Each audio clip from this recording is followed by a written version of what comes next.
நம்ம கிட்ட காலியாகவே கூடாதுன்னு நினைக்கிற பணம் டக்குன்னு காலி ஆயிடுது. எப்படியாச்சும் காலி ஆயிடணும்னு நினைக்கிற சமோசா காலி ஆக மாட்டேங்குது. அண்ணா சம்சானே சம்சா 4 சமோசா 10 ரூபாக்கா. 4 சமோசா 10 ரூபா சார், வாங்கிக்கோங்க சார். 4 சமோசா 10 ரூபா சார்.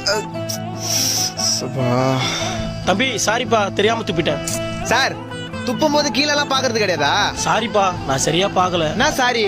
அப்பா சமோசா வாங்கி கொடுப்பா. இருறா, அந்த தம்பி நம்ம மேல கோவத்துல இருக்காரு. ஐயோ இல்ல சார், நான் சும்மா தான் சொன்னேன், கோவலாம் படல. உங்க புள்ள சமோசா கேக்குறால, வாங்கி கொடுங்க சார். சரிப்பா, உங்களுக்கு கொடுப்பா. அதோ தரேன் சார். என்னங்க ஏங்க எனக்கு ஒரு சமோசா வாங்கி கொடுங்க. சமோசா எனக்கும் ஒண்ணு வாங்கி கொடுப்பா. தம்பி எல்லாருமே என் சொந்தக்காரங்க தான், எல்லாருக்கும் ஒவ்வொன்று கொடுத்துருப்பா. இந்த தரேண்ணே. என்னங்கண்ணா என்னங்க? இந்தாப்பா, தெரியாம துப்பிட்டேன், சாரிப்பா. அட விடுண்ணே, 4 பேர் காரி துப்புனாதான் ஒருத்தனுக்கு புத்தி வரும்னு சொல்லுவாங்க. இப்ப நீங்க என் மேல துப்புனதுக்கு நான் கோவப்பட்டிருந்தா இன்னைக்கு சமோசா காலி ஆயிருக்குமா? எப்பப்பெல்லாம் நம்ம கோவத்தை கண்ட்ரோல் பண்றோமோ அப்பப்பெல்லாம் நமக்கு ஒரு நல்லது நடக்கும்ண்ணே. பாய்ண்ணே.